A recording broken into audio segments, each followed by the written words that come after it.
But Montis Lash over at Smith, been on Smith High School, just finished up football practice. Coach, this is Wednesday. He's had about 3 days of new practice, starting official practice this week. What's the practice been like so far, and what do you see out of the team so far here? So far, great numbers, great attendance, a lot of flying around, good tempo for practice.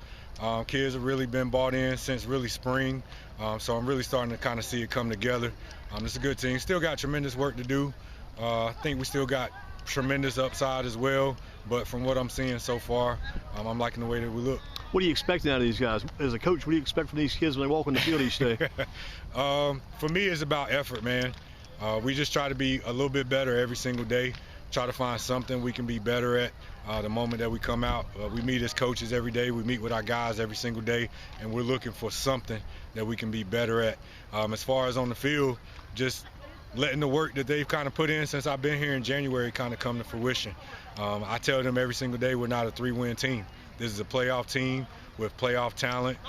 We got championship level coaches across the board on both sides of the ball, so just expecting to put out a good product for the community. And based upon what you saw on maybe some Smith film from previous games the past year or so, and what you also knew about Smith back when you played here, what do you see in this current Smith team that you can build upon? What do these guys got? Some things they have, some things you can work with, some qualities, and some talents among these current kids that you can use to make this team a good team this year and a successful team this year? Absolutely. One thing that's always been kind of synonymous with Smith High School is there's been great kids here. There's always been tremendous athletes to come out of here that feed into the school, you know, from the middle schools or from the community. So there's always talent to pull from. It's really just about recruiting the hallways, keeping the kids locked in on their academics, and then getting them out here to perform. One thing I see in the bunch that we have is a lot of toughness. There's a lot of athleticism. We're long, we're physical, we're big up front. So really for us, it's just about maximizing the talent that we have. As far as what I've seen on film, it's a lot of little things. They had 3 or 4 games last year that were lost by single digits, so they were within a possession or a score in a lot of games. For me, that's just about paying attention to the little things, being disciplined day in and day out, really taking the time to coach up those things and putting the time watching film and then making corrections. That's what we spend a lot of time doing.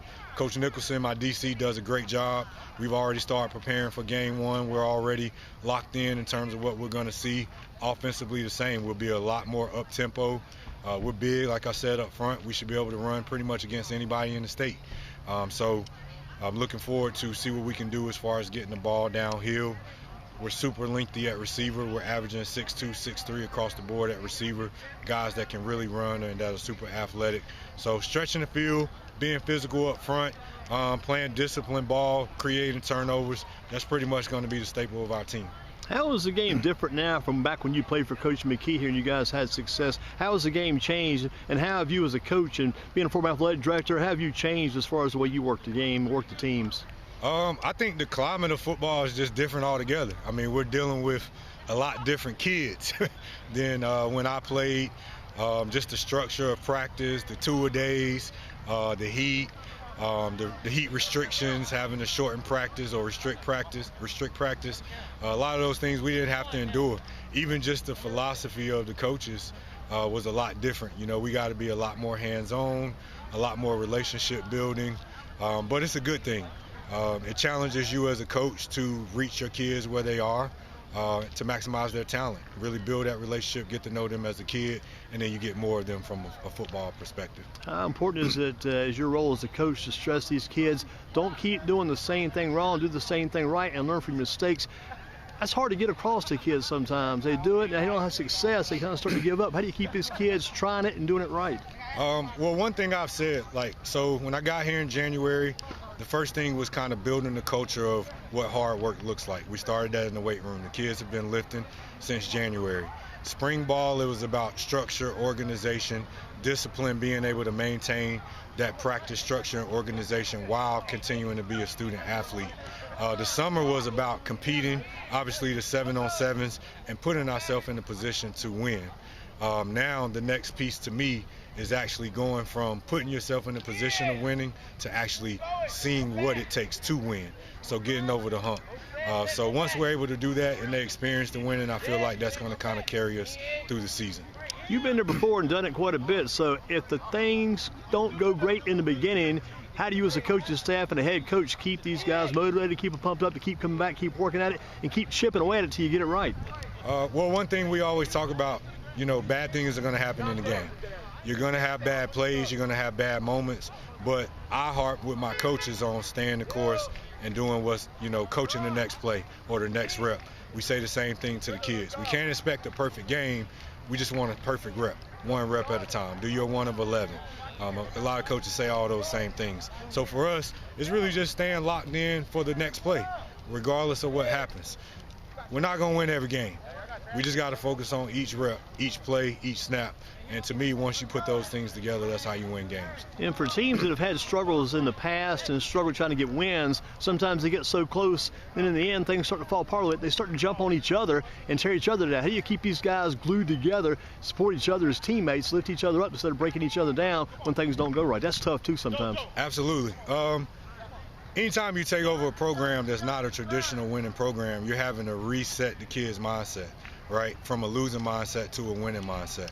And in order to do that, first, they have to experience what that feels like, experience what winning feels like, what success feels like. I feel like we put ourselves in position throughout the spring and the summer, the team camps that we've went to, the 7-on-7s that we've went to, where we've competed extremely well against teams that are, 4A, 5A, 6A in South Carolina, and been able to line up and go toe-to-toe with those teams. So creating just that positive mindset, instilling to them that they can compete against anybody. And then when things don't go right, how do we respond as coaches? How you respond first determines how the kids are going to respond. So, like I said, I coach my coaches in just coaching the next rep, the next play. As long as we stay together, the kids will follow suit. Montis Lash with us, head coach Bedell Smith, Golden Eagle football team. And you look at this team as a whole, you probably got maybe 80, 90 kids out here when the season gets rolling full steam ahead. Who are among all those kids? There's a bunch of kids, but you got to have 3 or 4 guys already that stand out. Got to be some leaders, and some guys have to be different. They got to step up and say, I'm going to do it the right way. I'm going to do it right. And you guys need to follow my example. You got to have a few players that are like that already, probably. Yes, sir. It's funny, last year I think they had 65 kids in the program. This year we're hovering around 85 right now. I'm sure we'll pick up some kids as the academies get started in the middle colleges, and then once we start school as well, we'll probably pick up some young guys. So the goal was 100 for the fall. We're pretty close. I'm not going to stop beating the hallways until we hit that 100.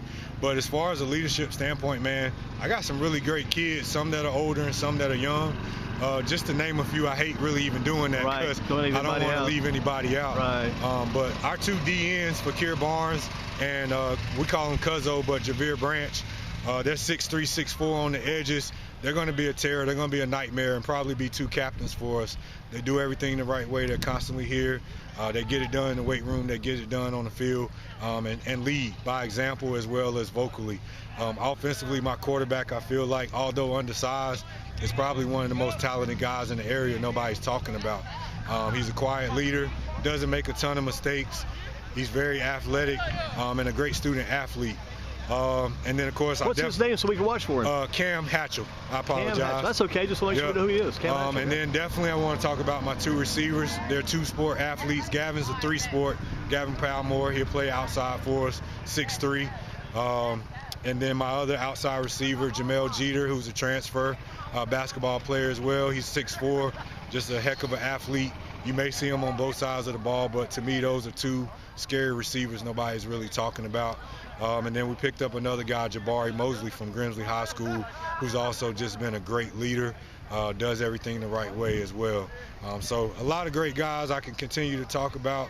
They'll kind of pop up on the radar. You'll see me tweeting about them.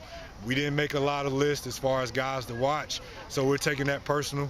We got a lot of talent over here on Holden Road, so just looking forward to us showcasing that. And as a coach, what are some things you take out of that Tony McKee program back from when you played, you bring to practice each and every day? I think a lot of the things he did, you probably do some of the same things you learned from him. And he's probably still here with you in a lot of ways, too. So Tony McKee being out here right now in Montis Lash as a head coach, what are some of those things we know about from you and Coach McKee as being together and being bonded like you were and still coaching like him today? Yeah, absolutely. I say it all the time. Part of me coming back to Smith High School was Tony McKee. Part of me even beginning coaching was Tony McKee. The way he ran the program, the structure, the organization, the discipline, the focus on academics and the character in the school. Those are all things that have been synonymous with our program since I stepped foot in this door. My parents have really bought in and supported the way that we've run in the program with those kids. But every single day that we approach practice, man, I always remember him kind of holding himself to a higher standard. And my coaches will tell you every day when we meet out to practice, I'm reflective of that practice and how I can be better as a head coach. If I fell short in practice, how I structured in our periods, I own it. I go back to the drawing board, and I want us to be better the next day. And I took that from Tony McKee, man, just holding the coaches accountable as far as being on time, building relationships with the kids, and then holding the kids accountable to whatever the standard is for the program. And you did a lot of athletic directorship work down around Charlotte. How does it feel to be back coaching full-time now, too, back on the field full-time as a head coach and be right back in the middle of things? Man, I absolutely love it. It is a calling as much as it is a passion. I love the AD work. It's great experience. I do a lot of AD work now, even as a head coach, taking some of that off the plate of Coach Lassiter. He's entrusted me with that experience to do so. But nothing beats being a ball coach, and any football coach will tell you that. So I missed it for a season, but I'm very thankful and really wouldn't want to be anywhere else coming back to coaching, absolutely, on Holden Road at my alma mater. First thing you get on tomorrow, what do you start with tomorrow? Did you have to improve upon from what you did today? What do you jump on tomorrow you got to get better at? Our tempo in the weight room was a little sluggish today, and then our transition period a little bit as we moved from the weight room to the field today. But a lot of things were beyond the kids' control, had more to do with me and just life circumstances. So I'm going to own that, even though it was out of my control. That'll be something that I'm focused on tomorrow to make sure 6 o'clock when the whistle blows, we're full speed, 110%. Coach Montis Lash, thank you for your time. I know it's important, and you got to get some work done now at your practice. Appreciate your work you're doing here at Smith. Keep up the good work and stay on top of these kids. We're looking for improvement. We want to see it. Thank you. I appreciate you coming out and supporting our program.